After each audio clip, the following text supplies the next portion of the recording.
깨달으면 무슨 재미로 사나? 오늘은 좀 사연의 기입니다. 스님께서 불교에서의 행복이란 고락이 없는 평정심의 상태라고 하셨는데, 평정심을 키우려 노력하니 세상의 소소한 기쁨과 즐거움의 순간을 놓치게 되는 것 같아 아쉬울 때가 있습니다.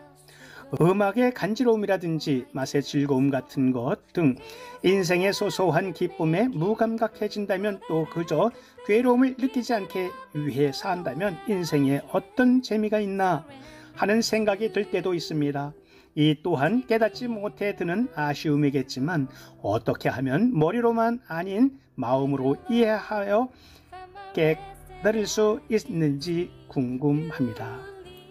술 먹는 사람은 늘 술을 먹고 나면 기분이 좋으니까 술 마시지 않는 사람들을 보면 늘 술도 안 먹고 무슨 재미로 인생을 사나, 이런 말들을 합니다.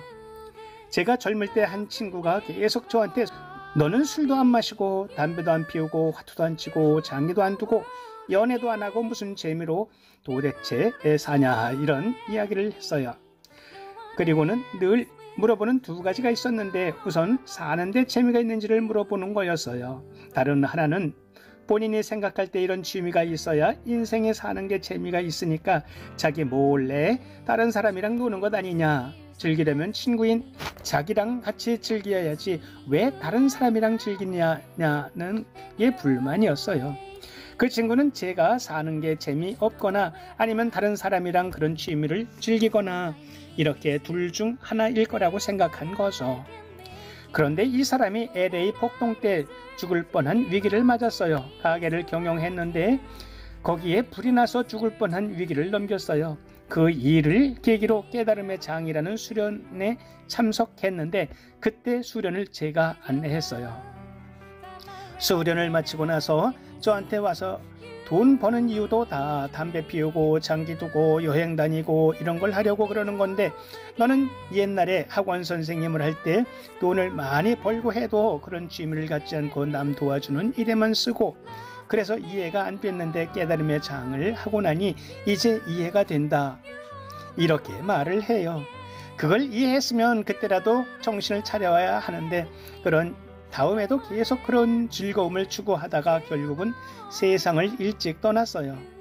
그런 것처럼 담배를 피우는 사람은 무슨 일이 잘 안 풀리거나 할 때 담배 한 대 피우는 게 얼마나 기분이 좋은데 이런 재미도 모르고 무슨 낙으로 인생을 사나, 이런 이야기를 합니다.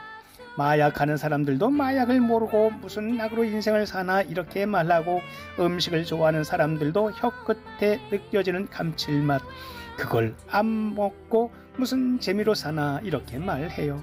음악을 듣는 사람은 이렇게 좋은 음악을 안 듣고 무슨 재미로 사나 이렇게 말하고, 마사지를 받는 사람은 마사지 받는 재미, 찜질방 가는 사람은 찜질방 가는 재미, 숯가마에 가는 사람은 또 숯가마에 가는 재미를 말합니다. 그러면서 인생은 이런 재미 모르시죠? 이러면서 이야기를 해요. 저는 그런 취미가 없어도 잘 살아갑니다. 게다가 그런 취미를 즐기는 사람들이 저보다 더 많이 웃고 더 많은 사람들에게 도움이 되게 살아가면 저도 옆에서 보고 나도 한번 해볼까 하는 생각을 할 텐데, 그런 재미를 찾으면 저도 늘 부부간에 싸우고 인상 쓰고 괴로워하면서 살아갑니다. 그러니까 제가 그런 이야기를 들을 때 별로 설득력이 없어요. 제가 하는 이야기는 그래도 설득력이 있잖아요. 제가 부처님 법을 이야기하면서 저부터 이렇게 웃으면서 살아가잖아요. 질문자는 젊고 스님은 늙었는데, 스님이 질문자보다 더 웃으면서 살아가고, 질문자는 인생 사는 게 힘들어서 다른 사람한테 부탁할 일이 있지만 저는 아무한테도 부탁할 일이 없어요. 이렇게 들을 때는 스님 이야기가 맞는 것 같지만, 또 쾌락에 매몰이되면 그 맛에 취해서 상황이 객관적으로 보이지 않죠. 많은 사람들이 쾌락의 즐거움에 빠지는데 이런 쾌락은 끝이 나질 않습니다. 그리고 그런 쾌락을 즐길 수 있을 때는 별 문제가 없는데, 막상 못하게 되는 상황이 되면 괴로워집니다. 못하게 되면 괴로워지고 사는 게 재미가 없어지는 거예요. 만약 세상에 갑자기 기후 위기나 식량 부족 현상이 찾아와서 맛있는 음식은 고사하고 기본 식량 보급조차 어려워진다면 그런 환경이 되어도 음식은 사는데 아무 문제가 없을 것 같아요. 지금도 필리핀, 아프가니스탄에 오지에 가서 하루 종일 걸어도 별 문제가 없고 침낭 하나 가지고 아무 데서나 잠을 자도 별 문제가 없고 고구마만 먹고 살아도 별 문제가 없어요. 그런데 그런 곳에 사람들하고 같이 가면 다들 죽는다고 난리죠. 여기에서 핵심은 그런 걸 즐기지 말라는 게 아니에요. 다만 그런 즐거움에 집착하지 말라는 겁니다. 첫째, 그런 즐거움을 좋아하면 그것이 없을 때 반드시 괴롭게 되어 있어요. 무언가를 좋아하면 막상 그게 공급되지 않을 때 괴로워집니다. 그게 좋아서 기분이 좋았던 만큼 없을 때는 반드시 기분이 나빠지는 거예요. 어떤 보복의 의미로 기분이 나빠진다는 것이 아니라 무언가 있어서 기분이 좋았다면 그것이 없을 때 괴로울 수밖에는 없다는 거예요. 만약 아들이 있어서 즐거웠다면 아들이 떠나버리면 괴로울 수밖에 없습니다. 애인이 있어서 즐거웠다면 애인과 헤어지면 괴로울 수밖에 없어요. 애인이 있는 사람은 괴로워진다는 게 아니라 어떤 상황이 즐겁다면 그 상황이 바뀔 때 괴로움이 생길 수밖에 없다는 것입니다. 이것은 마음의 이치를 말하는 거예요. 부처님 가르침에 재행무상이 있죠.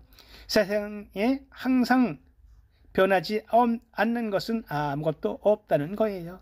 이 세상 우주부터 인간의 삶까지 모든 것이 변화가 일어납니다. 단지 변화가 조금 빨리 일어나는가 늦게 일어나는가의 차이일 뿐입니다.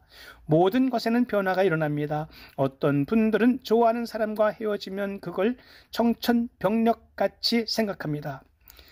죽음도 청천벽력이라고 생각하죠.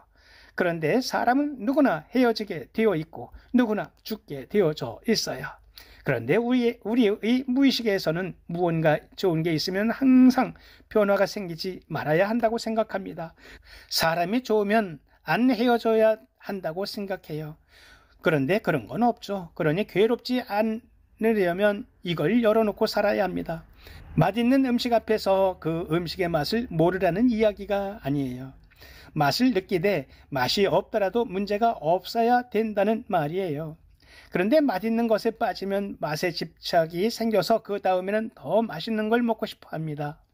그래서 여기에 문제가 생기는 거예요. 그냥 음식을 먹고 이건 이런 맛이네, 저건 저런 맛이네, 이건 괜찮네, 이 정도로 하거나 음악을 들을 때 이 음악을 들으니까 좋네, 이 정도로 하면 괜찮습니다. 그런데 더 좋은 음악을 들으려고 새 음향기에 집착하면 나중에 돈이 떨어져 못 사거나 기계를 잃어버리거나 하면 괴로움이 생깁니다. 그런 의미로 집착하지 말라는 의미예요. 이건 일상에 무감각하라는 말이 아닙니다. 알아차림을 하면 더 예민해집니다. 맛도 더 느끼고 소리도 더 잘 듣게 돼요. 그러나 거기에 집착하지는 않습니다. 질문자도 한번 해보세요. 만약 스님처럼 살아보고 실제 인생에 재미가 있는지 없는지 보세요. 해보기도 전에 그냥 앉아서 이렇게 살면 재미가 없지 않을까요? 이렇게 질문하고 있는데 담배도 안 끊어보고 담배를 끊으면 무슨 재미로 살아요? 이렇게 질문하는 것과 같아요. 일단 한번 끊어보세요. 끊어보면 좋은 걸 알 수 있습니다. 그런데 끊기 전에 그런 질문을 한다는 건 사실 지금 바로 끊기가 싫다는 반증이에요. 만약 누군가가 실제로 해보니까 재미가 없어요, 그래서 저는 즐기면서 살겠습니다, 이렇게 하면 스님도 오케이 합니다. 실제로 해보고 그런 말을 하면 너 좋을 대로 살아라, 이렇게 말할 거예요. When there's no more hope is left in me. 네, 오늘은 깨달은 이후에는 무슨 유익이 있나요? 에 대한 법륜 스님의 법문이었습니다. 함께 들어주셔서 고맙습니다.